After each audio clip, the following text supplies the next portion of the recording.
Voici mon point de vue par rapport à ce qui s'est passé hier au stade. Bandeko nangai ba Congolais. Il y a certaines personnes où j'ai un problème personnel avec Kalambay. Bato bozolo batuzana personnel problème personnel à Kalambay.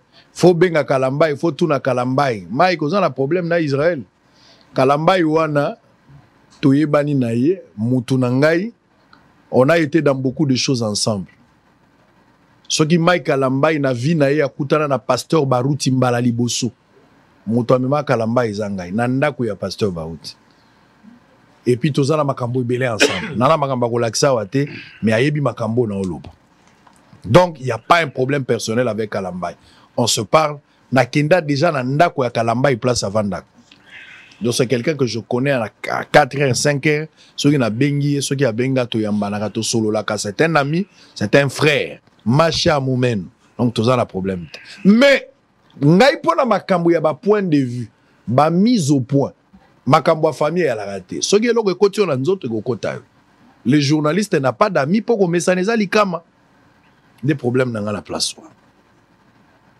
Bandeko ngai, dans un pays sérieux, l'histoire tina nango ezali corriger les erreurs du passé pour mieux préparer l'avenir.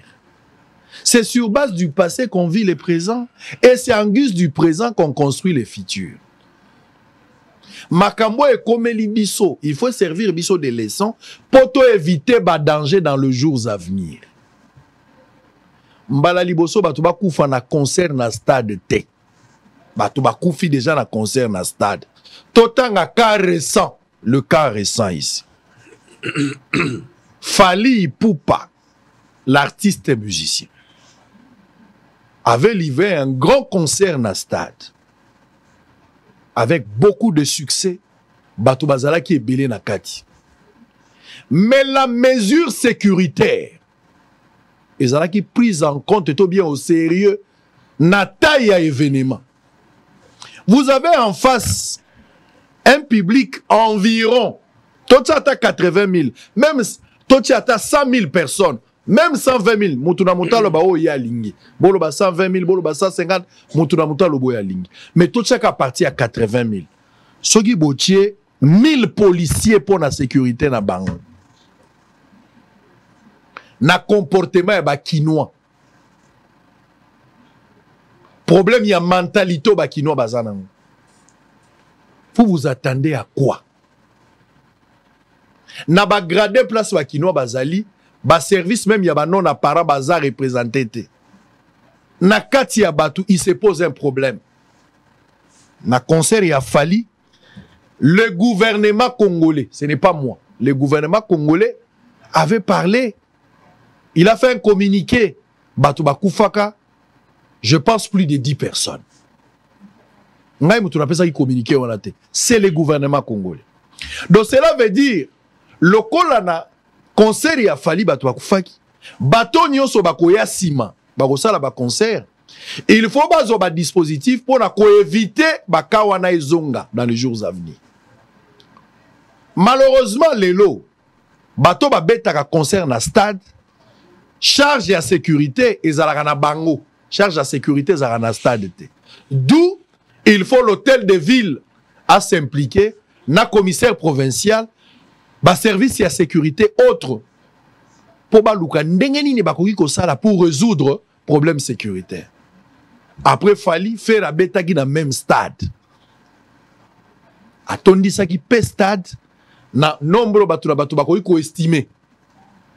Mais stade est tondaki. Mais vous allez constater que ba mesure sécuritaire ezala qui renforcée pour éviter bato bakufa. Incident ko kufa ezala kité. C'est vrai que tout fait ezala qui va blesser koki kozala, mais l'État a pu corriger par rapport à ba erreur sur le plan sécuritaire ezala mangi na concert à Fally et sa gestion, il y a maintien à ordre public. Ce n'est pas le stade qui sécurise. Mais ba organisateur ba koti en contact ya séance ba étudier faisabilité ba tali effectif ya batou même faire à dépasser comme Fally avait dépassé mais le col à la premier concert batou bakufaki on a corrigé ces erreurs là Le prochain, je pense que héritier, stade des Alaki, Tonda, Nenga Bamiso et Tonda quitté, Oazé, quoi, on connaît la suite. Et c'est une mesure sécuritaire, Penzate, il y a Ebele, mais Alaki, gestion toujours, il y a Batou. Tu vois, comme on a concert, il y a Moïse Mbi. Moïse Mbi a bêti concert, Bato Batondi. Mais ba dispositif est sécuritaire. Pour la que ma beza. Donc l'État a pu corriger. Depuis au fali na concert ne batu bakufaki, ba événement où s'est succédé, l'État a pu corriger. Pour éviter. Et l'État était un responsable. Mais surtout l'État ba fleur. Parce que a corrigé ba erreur sur base ya ba événement malheureux où tozalaki na Oliboso. To komi na concert ya Mike Kalambai. Kalambai a yebaki déjà que stade wane kotonda. Kalambai a yebaki na ebité. Qu'est-ce qu'il avait dans sa tête? Mais il savait que concert wane kotonda. Tolo belakaka en termes de mobilisation. Mobilisation ezalaki makasi. Et puis ba concert ya Mike na Moïse ezobeta ba concert ya Tembe lokola ya Fali na Fere. Eza ba vérité bato bazoboya koloba, mais c'est ça la vérité. Fallait attendre ça qui faire il faut prouver. Moïse Mbi attendre ça qui Mike il faut prouver. Et autres tambola bongo. Ce qui peut Marie Missa Moazala qui vivait attendre ici stade, l'or bongo mutalinga attendre. Dans chaque génération, biso public. Et c'est un bango mais biso public des fois tozo imposer bango. Ba concurrence ou on a pas trop baké. Hier le la bête y est pas bête. Mike Kalambai a commis un défi. Tolanda qui ba vidéo na ye ou a sengela qui pardon. A commis un défi faut corriger stade. Stade ouara par rapport à Nan. C'est vrai que bako makiyango par rapport à Ouera. Bako makiyango par rapport à Fali. To par rapport à Jibe, to Kofi. Mais stade ya Mike Kalambai, il faut étendre par rapport à Moïse Mbi. C'est ça la vérité. Arrêtez d'être hypocrite. Il faut étendre ça par rapport à Moïse Mbi. Je n'entre pas dans les débats à chrétienté. Pondo kinanganga. Bako swanate, bako zalem sunda kumoko. Je n'entre pas dans ces débats-là. Mais néanmoins, Mike Kalambai a eu un concert à corriger par rapport à Moïse Mbi. Mais là, parlons des mesures sécuritaires. L'État pouvait éviter ça. Je ne veux pas ici parler sur l'effectif de la police et la ville à Kinshasa. Et ça va secret à sécurité, je ne vais pas en parler. Mais on a minimisé. Je constate ici que Madjabou, organisateur, le col a besoin qui assurance nenge bango bazo lobela bakangi miso lobi assurance c'est ça la nyonso assurance c'est ko battre la bateau assurance c'est ko ça la ke bateau ba kufate ou bien azwa qui assurance en amont sachant que toko déborder na bateau bateau ba kufi biso toko battre man assurance Madjabou qui s'est contredit d'ailleurs na mokanda Madjabou a konsaki bateau fo banda ko sekala no pardon Madjabou alobai ke bateau ba kufite tant on a tweeté na lobi ke bateau ba kufi 7 morts. Avant de corriger comme à 9 ans, ministre de la Santé à lobby, Madjabou a contredire à lobby la vision, tout ce qui a spéculé pour toi confiter. Mais même Madjabou a présenté ma condoléance, na mukanda moko, ozo ezalo la brick broc. Azomona ke bato ba kufi eza ba toboko ba kufi kaka donc ba kufi na bango déjà. Donc la manière dont ils ont organisé ces concerts Batembeo Mike Azalaki nango ya kotondi sa stade parce que l'objectif principal est Azalaki ya kotondi sa stade. Madjabou objectif principal à mon avis, c'est un point de vue Azalaki kotondi sa stade. Ils ont reçu à remplir stade effectivement. Francophonie batubayaki koleka stade wana. Koleka makambo ya Mike na batunyo so babeti na francophonie leki. Mais tango batondaki l'État sala communiquer. Pour na koyebisa bato moto ya lisusu te ba place ezate ba barricade ba route. Ce qu'ils ont manqué comme expertise, il y a copé qui s'abattent pas contre les effectif très faible, il y a police dans le stade. Bah effectif on il y a service à sécurité privée très faible, bah toi na melami na kati bazo mona na ressources. Bah médecin au batiaki ba lobi tochi équipe médicale, ceux qui mutaza na étouffement, problème ezali to ubik sa bato ya ba 1000 médecins ou 5000 médecins. Ils n'ont pas réussi à faire la chose pour sauver la vie humaine à bateau bakoufi. Bien que na baka mususu ba sauva qui je les félicite, mais na baka wana ba ko sala yangote. Donc bazwa qui à mon avis je pense que du fait que bazwa qui déjà assurance qui reste à vérifier pour na bango ba mona que makamonyo se sili nango biso to kova na biso assurance yemo akotala so bato bakoufi ba ozana charge assurance. Et puis bato bakoufi Madjabou wangani d'abord azo condamné bato ke bato bakoufi te. Mais après Madjabou yemo ay kondima ke bato bakoufi neuf avec un communiqué, ya ko chola ba weyo bakoufi. Le communiqué est là. bato bakufi na stade. Botie billet 2500 contrairement na billet o ezaki na Kalambai. Déjà bato bakota na stade boy. Bato bakota na stade boy. Ti baya ko kwesa porte. Bobandi ko beta bato ti baya ko kwesa ba barricade wana. Bato bakota na stade. À ce stade ici on pouvait éviter ça.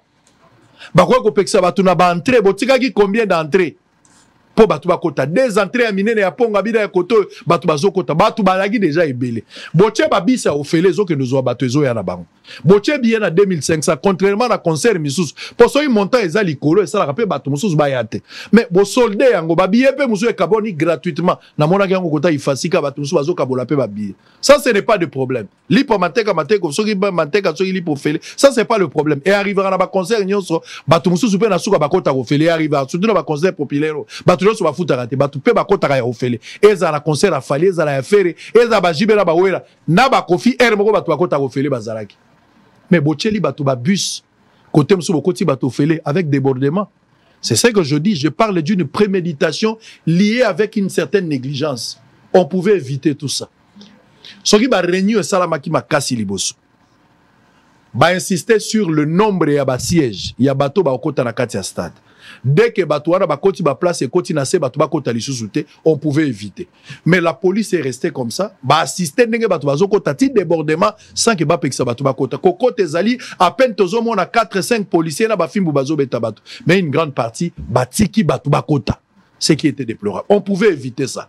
Madjabou qui a organisé, est-ce qu'il a eu des réunions en amont? Léon Lamon, le ministre intérieur qui a bien parlé, je félicite. L'État a un rôle à protéger bateau pour que Bakou Fate na place qu'à Kunda Bibembe. Je félicite M. Chaban qui a parlé tout à l'heure, ministre intérieur. Bravo, Naye pour ça sa responsabilité. Le gouverneur et la ville a communiqué après. A sali communiqué après Batou Bakoufi déjà. Il était quasi absent. Mais c'est après qu'il va aller dans Vijana, dans le médecin directeur, bah ça le peut interview dans Ndengenaï. Et puis après, vous allez le voir ici dans la réunion en sécurité. Donc ici, la police, avec un effectif très faible, ne pouvait pas protéger les gens au stade. Des deux, la manière dont on va sensibiliser comme invité, bah bengi ouera. Ouera wana tondi sa stade dans combien de personnes? Boebi ke ouera déjà yemoko azaki muto ba scandale soit continue na stade wana les a débordé. Bobengi si ouera lokol invité. Annoncé Fali lokol invité. Bien que Fali azaki na poto jusqu'à présent zongi na noté, mais ba annoncé Fali lokol invité. Présence kaka ya Fali ata annonce ya pamba ya Fali, ba warrior baza combien? Ils étaient curieux de venir pour voir si Fali peut être na kati ya stade. Koto ouera yebo kazala batu combien ou ba na stade. Mukuna pasteur batu combien bazaki na kati. Batu ya pasteur Konde, les gens parlent des morts. Je ne sais pas, non, on a mort, mais les messieurs dont on présente mort, je ne pense pas qu'ils soient morts. Pour nga na yebi es na mona naï. Na yeba mort ne longi boité. Mais une fois tant ba jibe ba 4x4 ba lingi ba beta, ba kendaka et pas ya monsieur wana na mona mingi ba drapeau ya Renaissance. Il est aussi président, il est aussi responsable d'une chaîne de télévision. Na cadre ba patron ya ba chaîne, je l'ai déjà vu. Donc il y avait possibilité à éviter d'abord bato ba comme belé. Bo communiquer et c'est qu'on a dit boro etondie, boro sandie, bato ba wane zagi sentiment. Mais c'est du spectacle, les conséquences sont réelles. Les lo bato ba koufi. Donc les choses ont mis au sérieux alors que l'État a mis sérieux concert à Moïse, a mis sérieux concert à Ferre, a mis sérieux dans la campagne de Kabundi Wale, ça n'a pas tout sous. Maintenant on a négligé l'aspect sécuritaire. Ça a été négligé. Réunion à Kafou, effectif, la stratégie. J'ai vu le colonel Numbi, que je connais, je salue d'ailleurs ici. La pertinence n'a Moussala Ongana Yebi. Il pouvait arriver à un certain moment pour interdire déjà Batouba Zonga. L'État s'allait communiquer, Bakangi Pestad, Basengi Pe renfort pour la des banques. Mais j'ai vu une certaine négligence. La part, il y a service et la sécurité à la police. L'organisation pour la banque Zalaki, Batouba Matata Likolo à podium. Oeko inda parce que Kalamba ya la kakabiso déjà oeko sala manano salamate. Les lois batu bakufi 9 personnes selon bilan de l'État. Qu'est-ce que nous allons dire? Comme conséquence, ba fali batie mbongo na bango fali na faire au la festival fali obeta 2 jours. Batie déjà mbongo na bango ba sensibiliser ba sali ba publicité pour ba beta. Bato batie mbongo pour fali beta to faire ça l'organisation. C'est de l'argent il faut ba récupérer. Les lois ba annuler yango provisoirement. l'État c'est la bango par rapport à cette mesure ou bien qu'on repousser la date. Si on a repoussé la date par rapport à invité na bango comment vous allez gérer cette situation? Toujours croire que l'État na mayele ya ko étudier les tenants et les aboutissants pour résoudre ce problème. Nazo plaider te ba conseil rebeta mais je suis pragmatique et rationnel. Je ne suis pas dans ces jeux-là. Bazali libre, l'État il est libre de le faire. Comme l'État il faut conseiller beta a continuer à autoriser le concert. Au-delà du concert, si on parle lobby, l'État est libre de faire le mais bo bate la bato na biloko na bango lelo na ville à Kinshasa pour na maintien à ordre il y a ba grand événement tozaka na garde républicaine associée mingi za opération mixte vous mettez la garde républicaine vous mettez la police na ba service privé ndeto ko ko sa ndeto za la francophonie mais koti que la police yé moko la ville à Kinshasa pour na ko gérer bato na stade ceux qui boza prudent te bato ba okufa kaka il faut qu'il y ait des opérations mixtes c'est ça la vérité. C'est ça la vérité. Malheureusement, on parle de l'enquête. Le ministre de la Justice a instruit l'enquête. Et ça, toyebani na mboko to talaba film à modèle. Et comme na souka, hôtel bas à la sanctionner, famille bas à la indemniser, mais tout ça une politique pour éviter les pires dans les jours à venir. Pour ba concert ko beta kakaka, match ko beta kakaka, ba campagne ko salama, mais maintien à ordre public ko salama ndengeni. Ce qui police a débordé, asenga bato Leni Bazali, est-ce que Leni Bazali est associé na iloko? Pour Leni de bas expert na kata makambouane. Est-ce que na niveau ya garde républicaine, est-ce que ba associé il fallait voir dans quelle mesure on peut associer pour avoir un effectif supérieur et puis avoir des stratégies à kokota batuna stade. On n'a pas étudié, il n'y a pas à mon avis, ba réunion ezalaki comment remplir les stades, mais comment protéger les personnes qui vont prendre part au concert. Ba réunion les salamaki ya makasité. Et comme conséquence, les loba congolais belé ba koufi. Allez, on a fini. Nous allons revenir avec la conclusion de la réunion. Bota la ministre Alobaki tozo zonga tozo Sénat et puis tout à la malaise à IDPS on va terminer pour aujourd'hui. À tout à l'heure. Stabiliser le gouverneur de la ville avec madame la ministre des Affaires sociales de s'occuper des victimes. Faire la suite sur les victimes parce qu'on a enregistré au cours de cette réunion malheureusement 9 morts. Plusieurs blessés. Donc il va falloir rapidement les identifier et se rassurer qu'il y a une prise en charge nécessaire. Ils le feront en accompagnement des organisateurs de l'événement qui nous ont rassurés, bon, nonobstant ce que vont nous dire les enquêtes, qu'ils avaient souscrit à une assurance et qu'ils prennent la charge des victimes. Nous, on doit se rassurer que tout cela va se faire selon les normes. Nous avons aussi pris l'engagement de veiller à ce que la réglementation sur ce type d'événement soit renforcée. Et ça, c'est le travail du gouvernement.